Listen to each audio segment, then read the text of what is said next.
everyone! Today we're diving into a problem that plagues millions. You fall asleep, maybe for a few hours, then you're jolted awake around 3 a.m. Perhaps you had to pee, or the dog barked, or maybe nothing at all, but suddenly you just can't fall back asleep.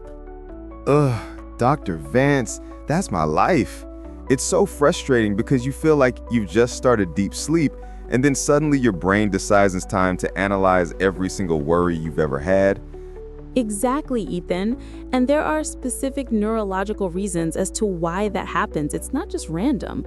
When your brain is at rest and you do get alerted to be awake, these microarousals almost trigger your metabolism to turn on.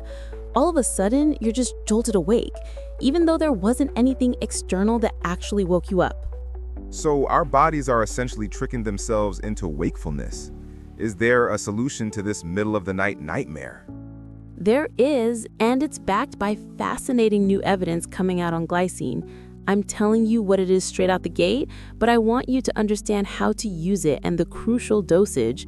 So please stick with me through this video so you can learn how to apply this effectively. Glycine. Okay, I'm ready to learn. What does the research say? A study published in Sleep and Biological Rhythms clearly showed that glycine supplementation improved almost all markers of sleep. They took people with poor sleep habits and gave them 3 grams of glycine. What they found is that it increased all kinds of subjective markers of sleep. Subjective meaning how people felt they slept, which actually counts for a lot psychologically. It does. There are other wild studies that find even if people slept well by objective markers, but they thought they didn't sleep well, the effects were just as if they didn't sleep well. So we definitely get inside our heads.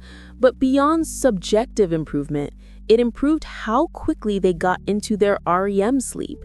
This is super important because even if you're sleeping for 8 hours, if you hypothetically take 4 hours to get into REM sleep, you're not getting into the actual restorative sleep where memory consolidation and all that crucial stuff occurs.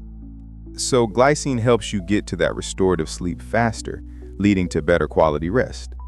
Long story short, they found that during the day, these people had more wakefulness and better memory.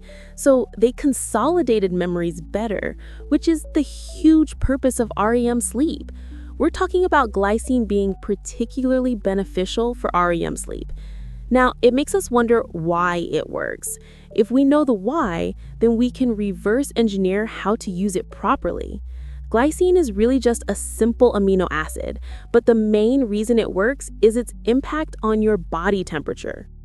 Body temperature. I thought sleep was about melatonin. How does temperature play a role? At first glance, you might think it's just affecting blood flow, and we've seen that in some evidence. Glycine seems to redirect blood flow out to the extremities. In rodents, it's very clear. You see it redirects blood flow to their paws, and their core cools down. But that doesn't fully explain why this is happening. There has to be something neurological going on. So the cooling effect is a symptom, not the root cause. What's the neurological connection? If we look at the same rodent study, it tells us a lot. These rats had more blood flow going to their paws, better sleep, better REM sleep, more spindles in their REM sleep, indicating better quality, and actually required less sleep overall. But here's the crucial part. When they blocked certain receptors in the brain, glycine did not have the effect on sleep or blood flow redirection. What does that mean in non-scientific terms for us? It means that glycine is affecting a part of the brain that triggers blood to go to the extremities and also is targeting part of the brain that makes us calmer. So it's not like it's just a simple amino acid redirecting blood flow. It's actually acting upon these anxiety areas within our brain. This is truly fascinating. We've covered how glycine helps you fall asleep faster and get better quality REM sleep. But now let's talk about a really important thing. How can you use it to reduce the incidence of peeing in the middle of the night? Even, I'll tell you straight up, this is my problem. You're not alone, Dr. Vance. Waking up to pee around 2 or 3 a.m., and then the battle to fall back asleep begins. Is there direct evidence on glycine reducing the need to urinate? A study published in the Journal of Complementary and Alternative Therapy investigated why they previously found in rats that glycine impacted bladder function. They wanted to validate this in humans, so they had humans consume either a placebo or 3 grams of glycine for 4 weeks. What they found, straight up, is that the people who had the glycine had significantly less episodes of having to urinate in the middle of the night. So it decreased Nocturia episodes, less nocturnal voids, less urgency. That's huge. It did. And what I found particularly interesting is that in the people who still had to urinate at night, it increased the length of time until they had to urinate. So for someone like me, this speaks very clearly. If I go to bed at 9 and it could just delay until I have to pee until, say, 4 a.m., that's 7 solid hours of sleep. That's far better than waking up at 2, stirring for an hour, and only getting 2 hours of cruddy sleep after that. So it's not just about stopping it completely, but extending that crucial sleep window. How does it work on the bladder? They found that this suppresses what's called the Micturition reflex, so it actually has a neurological effect. We know that glycine has this inhibitory effect in the brain, and now we're seeing it actually has effects on the nervous system and the neurons associated with bladder control. It affects the nervous system and how we feel the bladder. It means you're not going to have as sharp of signals that wake you up to have to pee. You might not wake up until you really have to pee. This is fantastic information for anyone struggling with nighttime bathroom trips.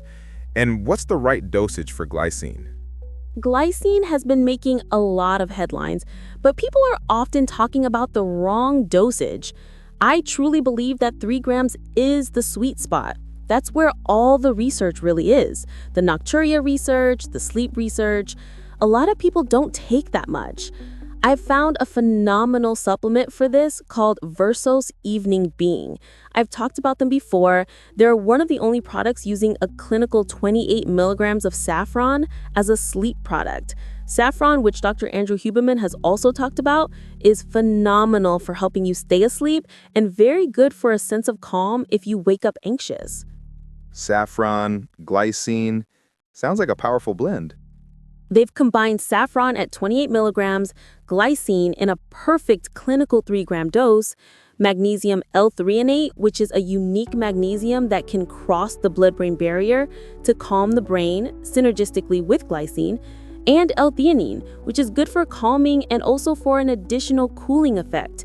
You're getting more blood flow to the extremities to ultimately cool the core. This is a very well-crafted sleep product. I've known the people at Versos for a long time. They are very close friends, and I love to support them. And it tastes good too? It tastes delicious, like a nice little orange beverage because of the saffron. That link in the description gets you 15% off their Evening Bean product. Now, here's where things get interesting. We have to talk about creatine for a second. Why creatine? Because creatine is actually made up of glycine in many ways. So glycine fuels creatine production. How does that connect to sleep? A study in journal Sleep Research found that creatine reduces the amount of sleep required. At first, it almost looks bad.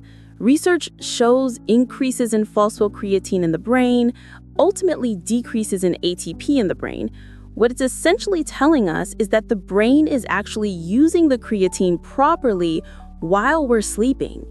So it's not that we need less sleep, but the sleep we get is more efficient. Exactly. Some of the reasons we wake up and have these microarousals in the middle of the night have to do with the fact that we become depleted in ATP, our energy currency. The body actually wakes us up so that the metabolism can make ATP, and then we fall back asleep. So these microarousals are legit. They're a real problem. Creatine reduces the brain's sense of needing sleep, so you are getting sleep, but you're not getting these microarousals waking you up. And what does glycine have to do with this? Glycine is preventing the creatine depletion that would cause this ATP depletion that would cause you to wake up. So you might be thinking, why wouldn't I just take creatine? You should take creatine. Creatine is great for this, but glycine is going to continually fuel the creatine. You can zap through additional creatine quite easily. So if you add in glycine, it makes it so that even if you do run out of those creatine stores, your body has the goods to make more of it, preventing those valleys that might wake you up. Now, let's talk about the emotional blunting side. What I mean by emotional blunting is we've all been in situations where we have a stressful occurrence before bed, maybe a fight with your spouse, a stressful email, and it sends you into a cascade of not being able to fall asleep. That's the worst. Your mind just races, replaying everything. The literature shows that negative emotions impact our sleep quality too. It's not just subjective. Even crazier, your ability to manage those emotions can actually improve. The negative emotion might be there, but your ability to detach from that can actually improve your sleep quality. So less emotional reactivity could mean better sleep. How does glycine fit into this? Glycine can actually blunt the emotional response. So negative emotions that come at you, you're not completely detached from it, but you're a little bit blunted. There was an interesting study in aquaculture, done in fish, strangely enough, but it's a first step. They noticed when glycine was present, there was a legitimate decrease in circulating cortisol. A decrease in cortisol? That's huge for stress and anxiety. And lots of humans have claimed this too. My cortisol levels are lower. I'm calmer. So we're looking at further research now, which is fascinating, to see if there's actually a daytime effect of taking glycine and blunting the cortisol response. Imagine getting in an argument or receiving a nasty email and being able to detach from it enough where you're like, yes, that was a problem, but I'm not actually getting the fight or flight response. So it helps you process stress without the physiological hijack. Most of the sleep issues we get from a negative emotion are coming from that fight or flight response, which is a physiological response more than anything. Once the adrenaline's pumping, it's very hard to turn that down. Glycine affects the NMDA receptor. There are compounds people use like ketamine for PTSD that impact the NMDA receptor, flooding the brain with glutamate and having an effect on disassociation from negative emotions. So glycine is a milder, natural version of that effect. When you're talking about glycine and its impact on flooding the NMDA receptor, it could be very similar, but at a much smaller scale.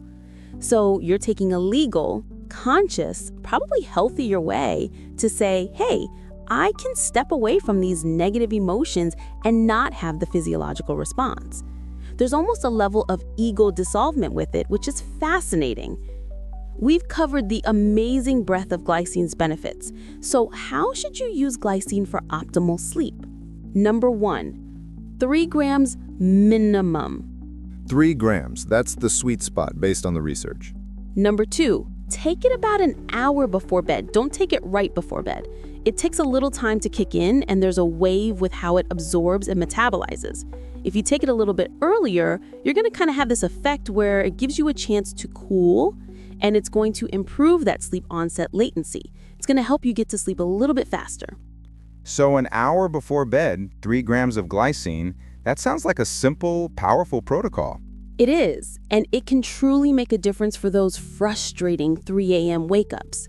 By calming the neurological signals, cooling the body, stabilizing energy, and even blunting emotional reactivity, glycine addresses multiple root causes of sleep disturbances.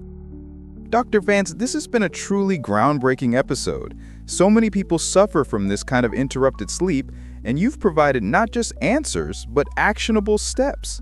My pleasure, Ethan.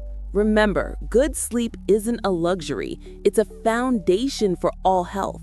And sometimes the most effective solutions are found in understanding our body's subtle biochemistry.